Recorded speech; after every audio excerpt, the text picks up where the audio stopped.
ọ̀tá mi dẹ̀yìn lẹ́yìn mi. Dẹ̀yìn lẹ́yìn mi, dẹ̀yìn lẹ́yìn mi, dẹ̀yìn lẹ́yìn mi. Ọ̀nà ara alágbà wọlé lálẹ́ yìí o. Dẹ̀yìn lẹ́yìn mi. Gbogbo ẹ̀yin màmá wa, gbogbo ẹ̀yin bàbá wa, Òṣòlé dẹ̀yìn lẹ́yìn. Àjẹ́ dẹ̀yìn lẹ́yìn yìí, àwọn elérò búburú kọ́ dẹ̀yìn lẹ́yìn wa. Àwọn abínú ẹni Yorùbá nation kọ́ dẹ̀yìn lẹ́yìn wa. Ọ̀nà ara alágbà wọlé lálẹ́ yìí, gbogbo ẹ̀yin èèyàn wa. Màmá mi, bàbá mi, Nàìjíríà, lókè òkun, ọ̀nà ara alágbà wọlé lálẹ́ yìí, ẹ máa bá wa ká lọ. Dẹ̀yìn lẹ́yìn mi, dẹ̀yìn lẹ́yìn mi, dẹ̀yìn lẹ́yìn mi. Dẹ̀yìn lẹ́yìn wa, dẹ̀yìn lẹ́yìn wa, dẹ̀yìn lẹ́yìn wa. Ọ̀nà ara alágbà wọlé lálẹ́ yìí, mo kí gbogbo ẹ̀yin ọmọ Yorùbá nílé lóko. Ẹ ṣé gan ni Babaconfirm JP àáfẹ́ pépélépe. Gbogbo ẹ̀yin ọ̀tá Yorùbá pátá, ẹ ò ní ṣe rere. Kó tó tú ọjọ́ yẹn gangan, ibi máa bá dodo yìí ni pẹ̀lú àṣẹ Èdùmàrè. Àáfẹ́ pépélépe. Ẹ máa bá a ká lọ jàre, ẹ̀yin mọ́mì wa ẹ ṣé gan ni. Àáfẹ́ pépélépe. Thank you. Àyà pépélépe. Ó ọ̀tá wa dẹ̀yìn lẹ́yìn wa, ẹ̀yin olórí burúkú ẹ̀ dẹ̀yìn lẹ́yìn Yorùbá nation. Ọ̀tá wa dẹ̀yìn lẹ́yìn wa, Tunubu dẹ̀yìn lẹ́yìn wa, dẹ̀yìn lẹ́yìn wa, dẹ̀yìn lẹ́yìn wa, ṣọ́yìn lé o. Tunubu dẹ̀yìn lẹ́yìn wa, dẹ̀yìn lẹ́yìn wa, dẹ̀yìn lẹ́yìn wa, dẹ̀yìn lẹ́yìn wa, dẹ̀yìn lẹ́yìn wa. Gbogbo ọmọ Yorùbá kẹ́ ẹ dẹ̀yìn lẹ́yìn àwọn ọmọ Yorùbá. Dẹ̀yìn lẹ́yìn wa, dẹ̀yìn lẹ́yìn wa, dẹ̀yìn lẹ́yìn wa. Dẹ̀yìn lẹ́yìn wa, dẹ̀yìn lẹ́yìn wa, dẹ̀yìn lẹ́yìn wa.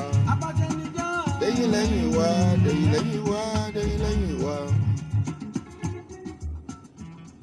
Ẹ ṣé gan ni, a dúpẹ́ lọ́wọ́ gbogbo yín pátá. Ẹ̀yin mọ́mì wa, ẹ̀yin dádì wa, ẹ̀yin ẹ̀gbọ́n wa, ẹ̀yin àbúrò wa, bùrọ̀dá wa, sìstà wa, níbikíbi tí ẹ ti ń wò wá, níbikíbi tí ẹ ti ń wo fídíò wa yìí, lórúkọ Jésù mo kú wá gbàdúrà yìí fún yín pé ojú tí ẹ fi ń wo fídíò yìí, ọkàn tí ẹ fi ń assimilate ẹ̀ àti ọwọ́ tẹ fi ń share síbi gbogbo, lórúkọ Jésù ìjàmbá ò ní dé bá dodo tí mo sọ yìí, lórúkọ Jésù bó ṣe máa rí nìyẹn. Ẹ ṣé gan ni, tèmi tèyín tòótọ́ àdúpẹ́ Babaconfirm JP. A tún ti dé lálẹ́ yìí, a fẹ́ fi ọ̀rọ̀ jomi torí ọ̀rọ̀, èyí àjẹ́ apá kejì lórí ọ̀rọ̀ Mr. Bola Tunubu. Ọ̀pọ̀lọpọ̀ àwọn ajá wọn ni wọ́n àtàkì wa ní àná, ó ti di àná. Mo ní orí ọ̀fẹ́, mo wà ní passport office ní Ìkòyí ní àná. Ìkan nínú àwọn ajá wọn náà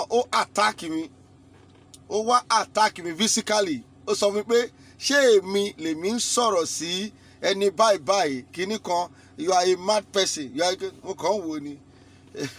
Mo ní ìwọ kan tí ẹ gbá mi létí kí n nù ẹ lóde, mo kàn ń sọ lọ́kàn mi tẹ́kẹ́mi náà tó jáde gbogbo ẹ̀ ló wà nú mọ́tò mi. Ìwọ kan jẹ́ kí n rí ọwọ́ ẹ lókè kókò tí ẹ kàn gbá mi létí, mò ń ro sọ́kàn ni o. Èmi á kàn nù ẹ ní òǹdè ni wàá nà tọ̀tọ̀tọ̀ sílẹ̀, mò ń wò bẹ́ẹ̀. So therefore ọ̀rọ̀ tí ohun tẹ̀ ń ṣí àsọdọ̀ wọn, ohun tí à ń sọ yẹn ó ń dí ọ̀dọ̀ wọn yìí ni kẹ́ má dẹ́kun gbogbo ẹ̀yin màmá wa, ẹ̀yin bàbá wa, ẹ̀yin ẹ̀gbọ́n wa, àbúrò wa, gbogbo tá à ń sọ yẹn tí à ń rí nípa wọn tó jẹ́ pé tòótọ́ yẹn, bẹ́ẹ̀ tí ń bá wa share, bẹ́ẹ̀ tí ń bá wa pín sí everywhere yẹn, ó ń dí ọ̀dọ̀ wọn, wọ́n sì ń rí. Àwọn ajá wọn náà à ń rí wọn, àwọn náà ń pè wá, àwọn náà ń sọ̀rọ̀, àwọn náà máa fẹ́ pàdé wa lọ́nà ń gbà míì, wọ́n á fẹ́ ṣe bákan, ṣùgbọ́n gbogbo wọn pátá láti múra wọn sílẹ̀.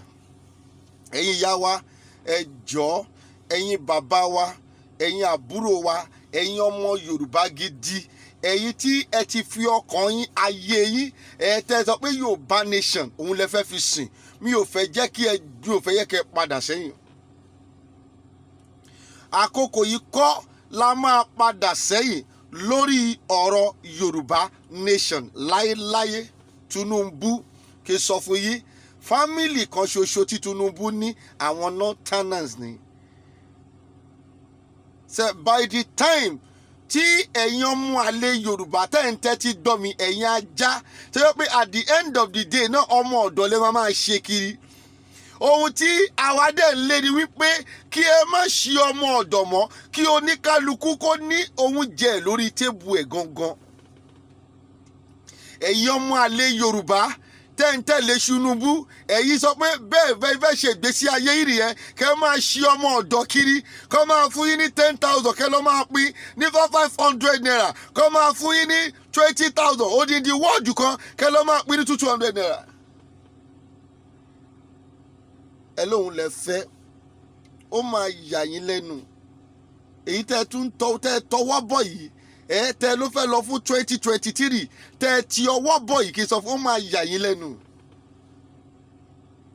Àwọn northerners òun ni Tunubu òun ni ẹbí Tunubu. He doesn't know anything about the southwest or even IPOB, the Biafra. He does not know anything about them. He doesn't care about the two tribes. The only people he cares about it is the northerners. Tó pé wọn ò gbọ́n àwọn yẹn ò kàwé wọn ò ní ẹni tó kàwé nínú wọn ibi tí wọ́n bá tì wọ́n sí ṣe ń gbọ́ mi ibẹ̀ làwọn lọ. Ojú wa ti là Tunubu. Mr. Bola Tunubu ojú wa ti là dọ́dọ̀ ẹ̀yàn mú ẹ̀ ẹgbẹ́wé yìí dọ́dọ̀ ẹ̀ ìwé ni mò ń kà kẹ́ ẹ gbé dọ́dọ̀ ẹ̀ ojú wa ṣe kí ni ó ti là. Èmi kì í ṣe bloggers. I am a prophet of God. I am a spiritualist. I run spiritual church and I do spiritual work. That is all. Those 4 things has told you who I am. I don't need to talk much. Sẹ́mi ò wá síta láti wá blackmail èèyàn ò lè fẹ́ mi lówó láti wá ṣiṣẹ́ burúkú Olúwa ló rán èmi. Ohun tí mo dẹ̀ ń rí òun lèmi ń sọ jáde. Èèyàn ò lè kówó fún mi pé kí n wá kí ni lókè mi pẹ̀ ibo ni pàdé asínwí àti ti wèrè. Nígbà téèyàn kó 50 million tó lọ kó fáwọn àwa nọ́ọ̀tì. You know, right from the beginning, that is what he is doing. He doesn't have passion for Yoruba. He doesn't have passion for the Igbos. He believes Yorubas and the Igbos. Tunubu believe that Yoruba and the Igbo is the greatest enemy he has. That is all. Ṣé jọ́ lójú ẹ̀yin màmá wa gbogbo ẹ̀yin bàbá wa lójú ẹ̀yin ẹ̀gbọ́n wa nílé kókó ẹ jọ́ mo fẹ́ jẹ́ kí ẹ tètè máa bá wa sọ kínní yìí kẹ́ máa tì sí lójú àwọn ọmọ Yorùbá pátá ẹ jẹ́ kí wọ́n gbọ́. Kò sí ìdí tó ṣe ń ṣe kò sí ìdí tó ṣe ń invest sí nọ́ọ̀tì bí kò ṣe pé kó lè rí ojú rere wọn láti lè jẹ́ kí wọ́n gbé president yìí lóhùn lọ́wọ́ ni. Kò sí ìdí kankan Tinubu Bọ́lá Aṣíwájú ọ̀dàlẹ̀ Yorùbá ni. That is just the basic thing to what? To identify you or to modify you or to let people know that this is you. 99% of suffering tí Yorùbá ń jẹ lẹ́ni ọwọ́ ìwọ Tinubu ló ti wá. Ìwà ìjọ tá à ń jẹ ní abẹ́ Buhari ọwọ́ ẹ̀ ló ti wá. Gbogbo ìyà tá à ń jẹ pátá ọwọ́ ìwọ Tinubu ló ti wá.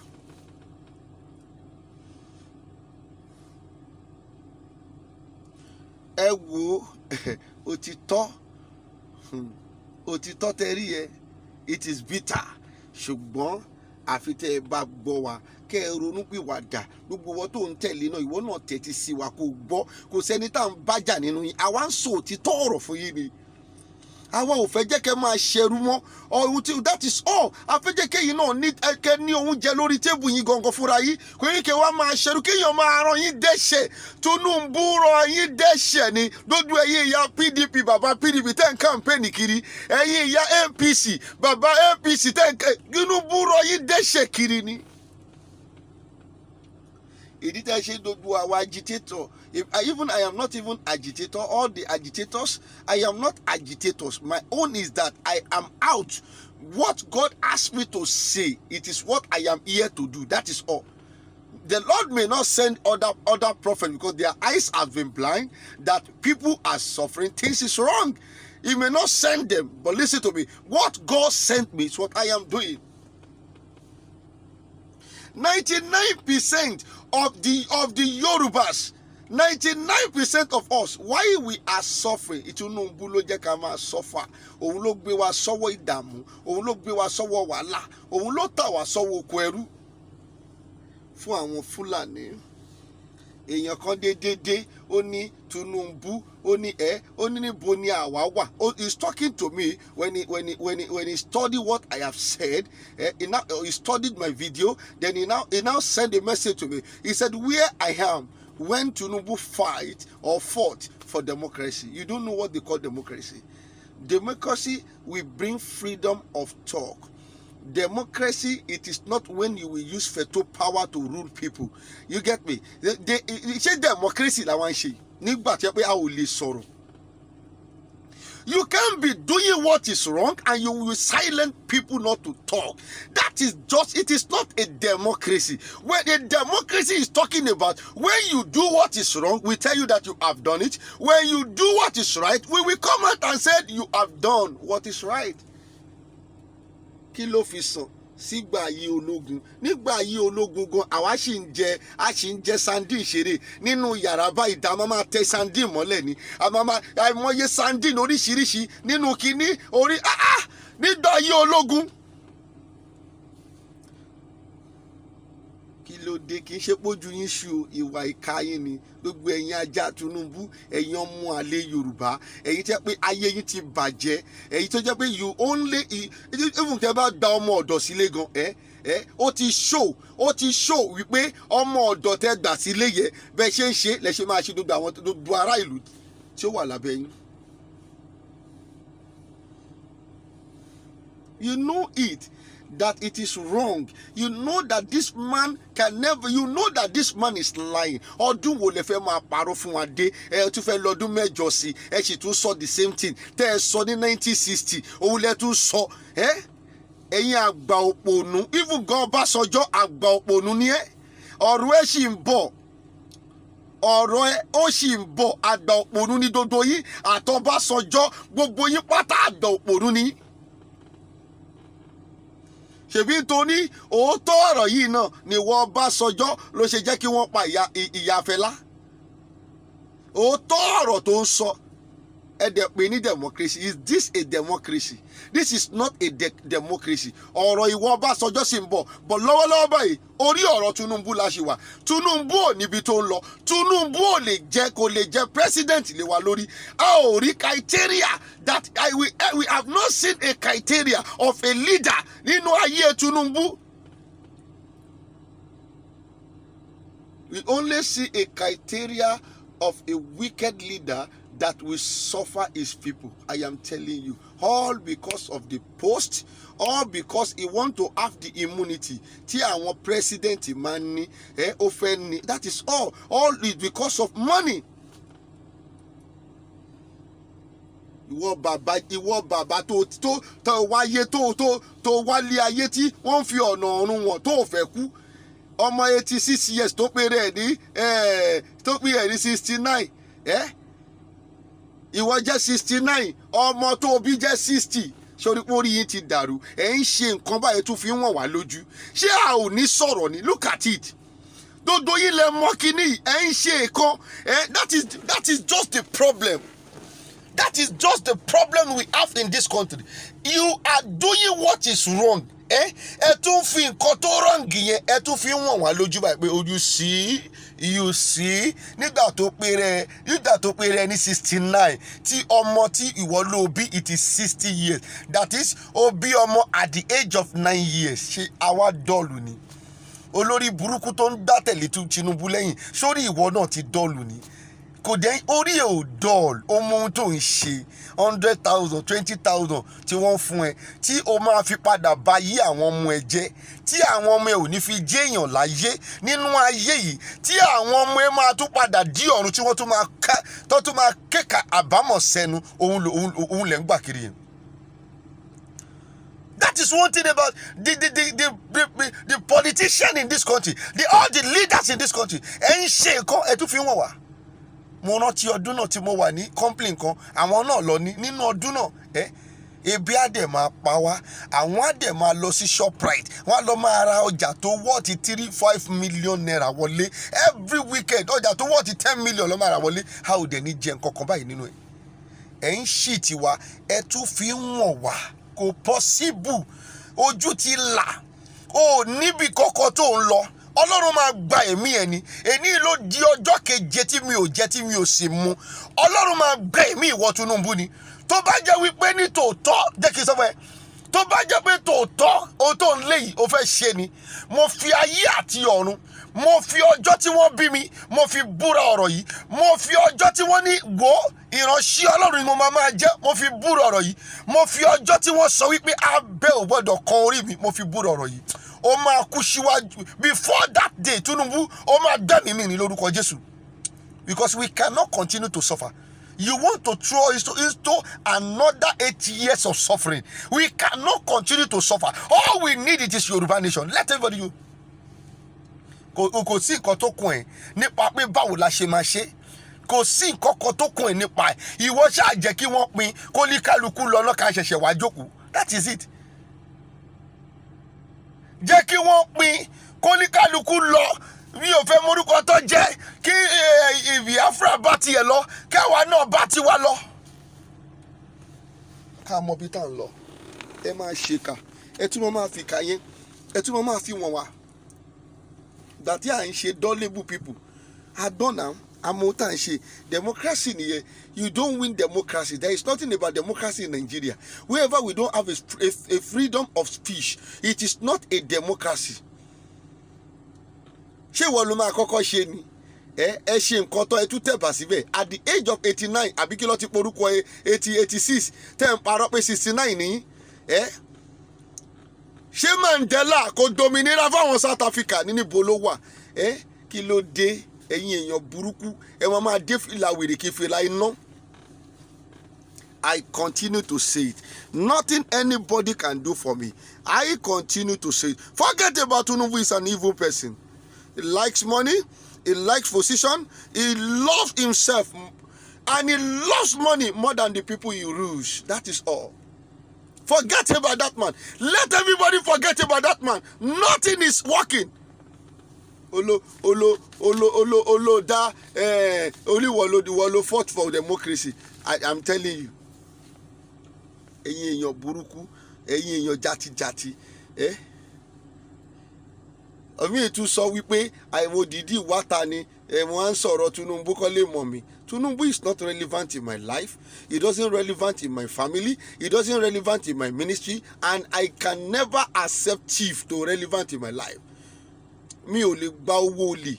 Mi ò lè gba owó ẹ̀jẹ̀. Ọ̀pọ̀lọpọ̀ ti kú náà nítorí ọ̀rọ̀ Tinubu. Ọ̀pọ̀lọpọ̀ ẹ̀jẹ̀ aláìṣẹ̀ ló ti lọ nítorí ọ̀rọ̀ ẹ̀yin politicians Nàìjíríà náà. Bẹ́ẹ̀ ni àwọn pásítọ̀ olóṣì kan, àwọn olórí burúkú pásítọ̀ tó pera wọn ní major pastor, ẹ̀yin dẹ̀ ń da irú owó, ẹ̀ ń dowó ẹ̀jẹ̀ lọ́wọ́ àwọn èèyàn yìí. Ó sí o, táwa bá rí àwa máa sọ, tá a bá ti rí a máa sọ, kò sóhun tẹ́ fẹ́ ṣe fún wa. Kò sí. Èèyàn kan náà sọ, ó ní ṣé ló jẹ́ kí n máa prepare, ó ní I don't need to be talking about fight. I should be preparing people for the kingdom of God. Àtijọ́ táwọn pastor yìí ti ń sọ ńkọ́, ṣé ìlú yìí dáa? Abẹ́nú ẹ̀kọ́ Ládébóyè wa yẹn láti 1960 náà ṣàlọ́ ti wà ń bẹ̀. Olúkọ̀yà, Kúmúyì, gbogbo wọn ẹnu ẹ̀ ṣàlọ́ wà. Kí ni Kúmúyì ń sọ? Látijọ́ tí mo ti mọ Kúmúyì kò sọ nípa blessing, nípa repent náà ni. Ayé yìí ń bàjẹ́ lójoojúmọ́ ni. Ìwọ mọ iye ṣọ́ọ̀ṣì tó wà ń ta ni. Ìwọ mọ iye ṣọ́ọ̀ṣì tó wà nínú street kan ni. You know what is right, you don't want to say it. Èmi ò nídìí láti sọ̀rọ̀ nípa pé the kingdom of God o. Jẹ́ ká kọ́kọ́ sọ nǹkan tó jẹ́ ká sọ ná. Tá a bá ti sọ tó ní kálukú bá ti pín, àwọn tó rí ẹ̀ pé àbá wọn sọ nípa the kingdom of God. Kì í ṣe àwọn tó ti wà corrupted. Kì í ṣe àwọn pastor wèrè tẹ́jọ́ kóra yín kiri. They are corrupted. I can't speak about the kingdom of God. I am telling you. I can, for now. Ohun tó ní bí gíbárẹ̀ lùgì torí ẹ̀ làkọ́rẹ́. Ẹ mọ ohun tó tọ́, ẹ kò fẹ́ yọ lórí burúkú èèyàn ni gbogbo ẹ̀yin ajá tẹ̀ ń tẹ̀lé àwọn politician kiri. You know what is right. We will be preaching about the kingdom of God when we are when where we are it is very hot. Ṣọlọ́run ní àwọn ò ní gbádùn láyé ni. Ṣọlọ́run ní ayé wa gbọ́dọ̀ bàjẹ́ ni. Tọ́lọ́run bá sọ bẹ́ẹ̀ ni kò jẹ́ kí gbogbo àwọn Tinubu lówó gbogbo ló yẹ ká rí bákan náà. We will be equal.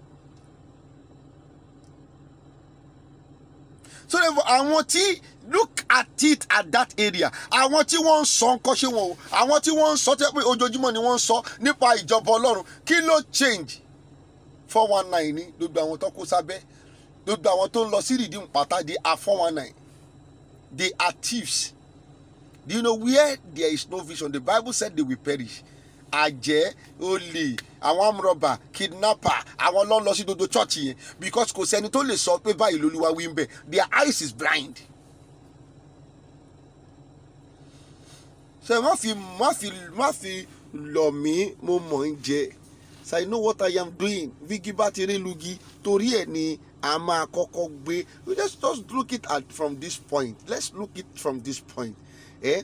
Kí at the end of the day, kí wọ́n wá padà lọ fi MC Olúọmọ kọ́ lọ replace ẹ̀ sí another kọ́ wá lọ fi ṣe gọ́vùnà Èkó, báwo ló ṣe máa rí lára ẹ̀? Ìwọ tó kàwé, tó ka BS, tó ka gbogbo ẹ̀, tó ka gbogbo pálí láti pálí, wá dúró gbogbo nǹkan tí MC Olúọmọ ní nípa pé jàgídíjàgan, nípa pé owó tó jẹ kó tọ́ sí ẹ òun ni Tinubu ń kó fáwọn.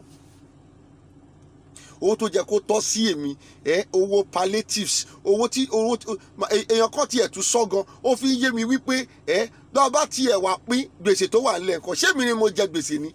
Èmi kọ́ mo jẹ gbèsè náà, ẹ kówó dọ́dọ̀ mi ni, ẹ kówó dọ́dọ̀ bàbá tó bí mi àbí ìyá tó bí mi, ẹ kówó dọ́dọ̀ wa náà, ẹ̀yin nìkan ló sọ gbèsè yìí náà. Ìkan nínú àwọn ajá wọn náà ló sọ bẹ́ẹ̀ o. Àwọn ló máa sọ gbèsè wọn. Tinubu never have any impact in my life. He doesn't even have any impact. Kò sí nǹkan tó ṣe nínú ìlú yìí tí mo benefit nínú ẹ̀. Kí ló ṣe sọ fún mi? Ṣé democracy ló wá ṣe? Ṣé democracy? Ṣé nígbà military ṣe bó ṣe rí nìyí? Ìgbà military a ṣe ń gbowó náà. Ìgbà military ọkàn ń balẹ̀ náà. Ìgbà military ayé ò rí báyìí náà. Àwọn èèyàn dá Ọlọ́run dán náà. Ìgbà military àwọn ọmọ yahoo kò pa àwọn èèyàn báwo mọ tí wọ́n ń pè ní yahoo now. We don't know what is yahoo. Nígbà tó lórí burúkú wọn láwọn dá democracy náà ní dojú ẹ̀ ṣẹlẹ̀. Everybody gbogbo ẹ̀ ń lọ ní ìrọ̀wọ́ ìrọ̀sẹ̀, life wà okay, gbogbo ẹ̀ ń lọ bẹ́ẹ̀. You can't deceive us. You cannot deceive us. There is no way. And you know, think of it. Kí Olúọmọ wá lọ jẹ gómìnà Èkó, ṣe pé everybody ti ta nìyẹn. Kó lọ jẹ gómìnà Èkó, kí ló tún kù? Ó ti tán nìyẹn. Those are the things we are protected. Tó kò sígbà tí Olúwa ti fi ìran ẹ̀wọ̀n wá, kò sígbà tí MC Olúọmọ tá a bá gbà wọ́n láyè tí a ò tètè jáde, kí a tètè jáde ká sọ wípé enough is enough. Tí a bá gbà wọ́n láyè, kí n sọ fún yín, MC Olúọmọ Ọlọ́run fi ìran ẹ̀wọ̀n wá ni, ó máa jẹ gómìnà Èkó yìí. Then you will now see that it is going to be worse than what is happening. Ó máa jẹ́ ṣètà àbá tètè kagiri mọ́ gbogbo ohun tá à ń ṣe, ká tètè jẹ́ kí ká fi ronú wa hàn, ká má fear anybody. I don't fear anybody. Whatsoever you want to do, kò sọ̀rọ̀ ń bẹ́ẹ̀ nǹkan lọ́mọ ọkùnrin ń kú.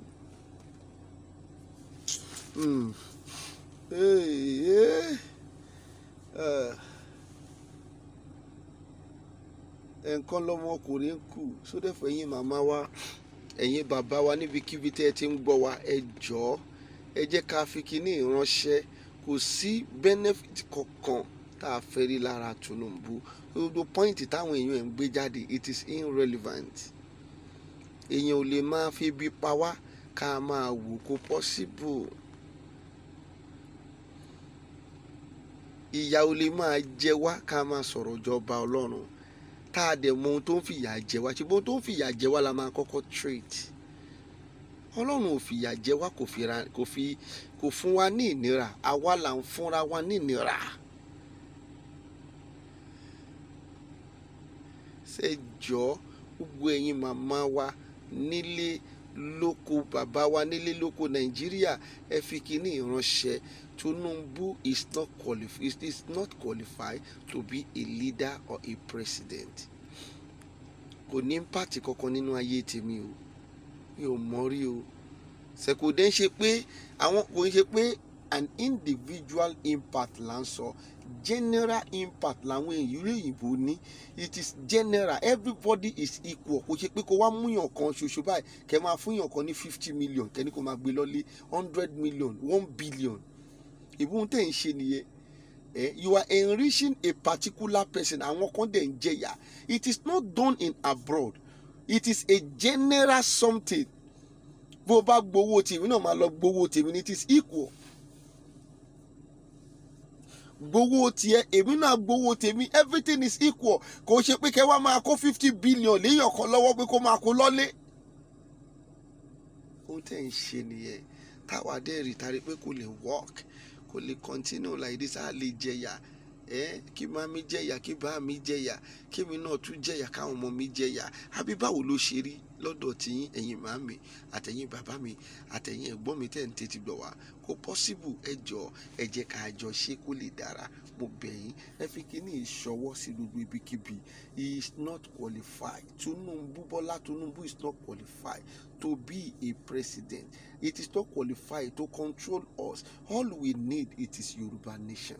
That is all. We need Yoruba nation. Ẹ jẹ́ ká fẹnu kan máa sọ. Gbogbo ẹ̀yin ọmọ Yorùbá gidi nílé lóko, ohun tá a ṣáà nílò òun nìyẹn. Ẹ ṣé gan ni. Mo dúpẹ́ gidigidi gan. Mo dúpẹ́ pé òkun ojú òní tiwa. Ẹ ṣé, ojú òní tiwa o. Ẹ ní rí ibi òní wọlé tọ̀yìn wá. Gbogbo ẹni tí ń gbọ́ mi pátápátá tí ń sì ń gbọ́ mi létí ẹ̀, ìbànújẹ́ òní wọlé tẹ̀ ẹ̀ nífẹ̀ẹ́ tí yín gbọ́ bí ó dẹ̀ ṣe máa rí nìyẹn. Jésù Olúwa wa. Tèmi tí ń tòótọ́ Babaconfirm JP. Mi ń bọ̀, mi ò tí ì dé.